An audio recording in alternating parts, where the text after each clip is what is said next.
virtually tuning in, Shawn Camp, the co-founder and executive director of Iowa Farm Sanctuary.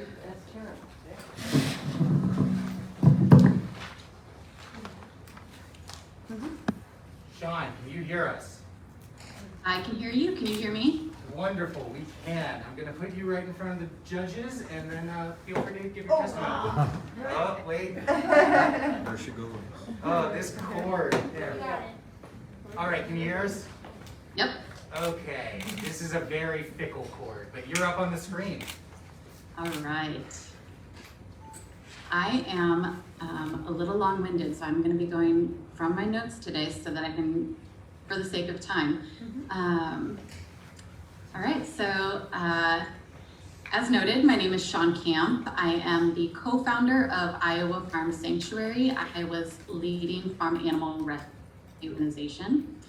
A CAFO, just as defined, is a confined animal feeding operation. The acronym alone tells us a lot about what we can assume of the living conditions of the animals within these systems. The animals are confined and they are seen as mere commodities to be fed. Animals who are deprived of their natural instincts become physical and behavioral degeneration. And for the sake of speaking to Iowa's CAFO population, I'm going to address pigs and egg-laying hens alone, and just a few of the consequences that I have witnessed firsthand from animals that have been deprived of any semblance of a normal life due to living in a confined animal feeding operation. So pigs who live in a natural environment receive their iron from rooting in the dirt or in the mud. But pigs within a confinement, they don't get that natural option for iron, and they must receive iron injections. Pretty much every piglet that we rescue comes to us with some sort of like abscess or an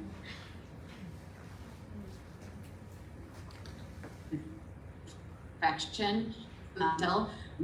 In most cases on factory farms, the needle is used with cleaning or without disposal for multiple animals. This not only increases the odds of spreading disease, but also blunts the needle, making each injection more and more painful for the neonatal piglets.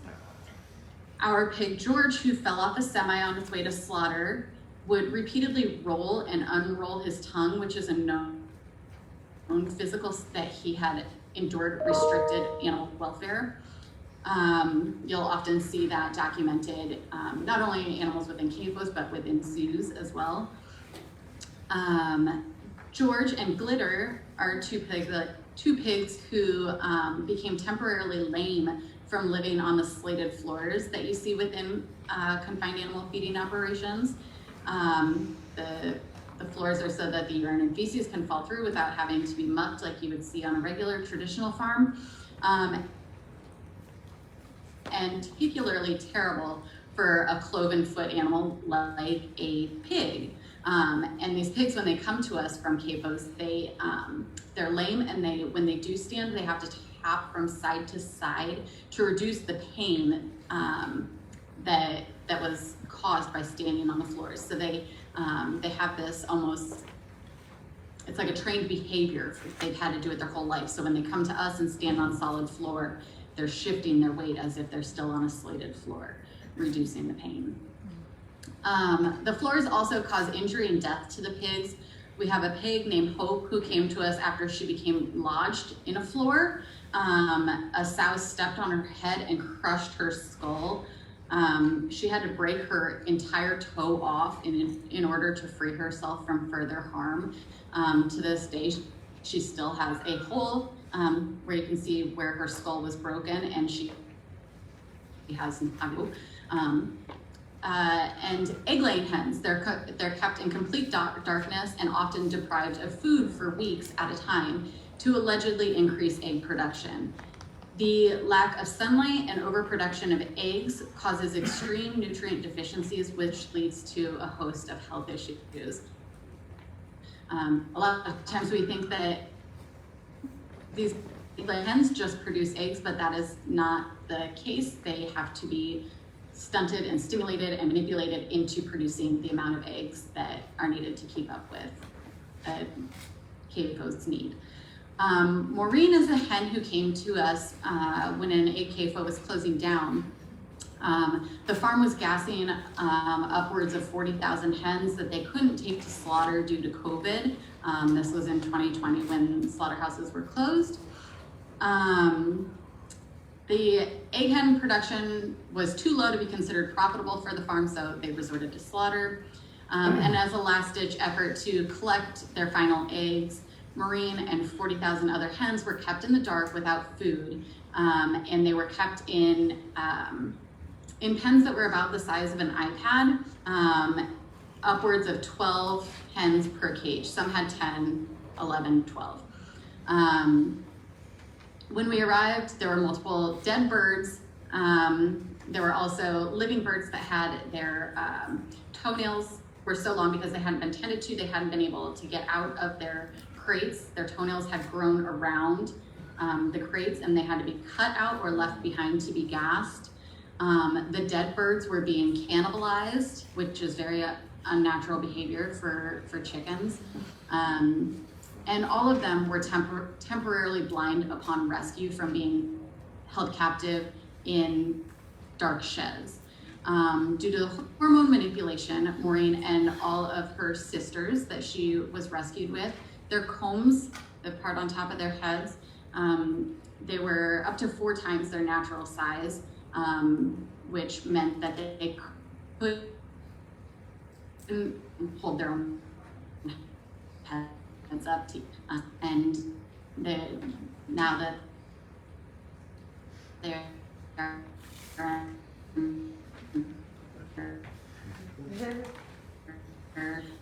their homes have shrunk significantly. With the environmental side effects on the intentional done within Shawn, confined animal feeders. we lost you for just a moment, Shawn. Okay, a paragraph. So what I was saying is everything that I kind of addressed above were things that I would call environmental side effects of CAFOs for the animals. So things that affect their natural behaviors or their overall health. I didn't address the mutilations that are done within CAFOs. These mutilations are typically done so that these confinements can house as many animals as possible without the consequence of animals killing one another. So you think about like turkeys being dispersed so they're not spurring one another to death. Those are considered a mutilation. One of the most horrific bits of information that you might take away from it is that in animal agriculture, anything that is considered common practice is also considered legal. So if the majority of CAFOs participate in any particular practice, it gives a green light to everybody else. CAFOs literally set the standard of care, which is just baffling to me.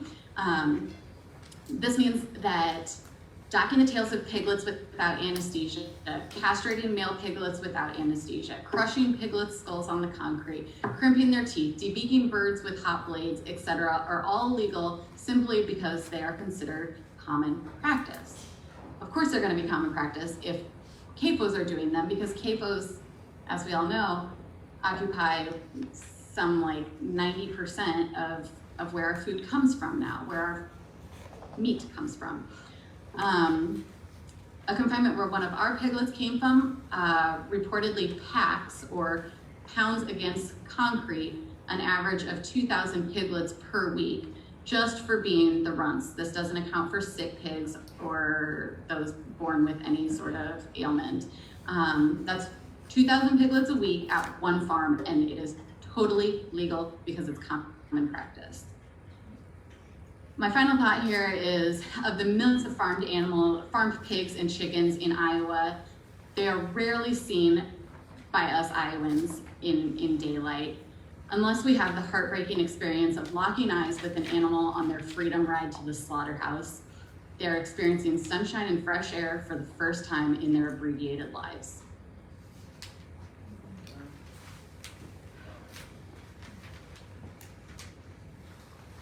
Thank you for your testimony, Shawn. Judges, do you have any questions?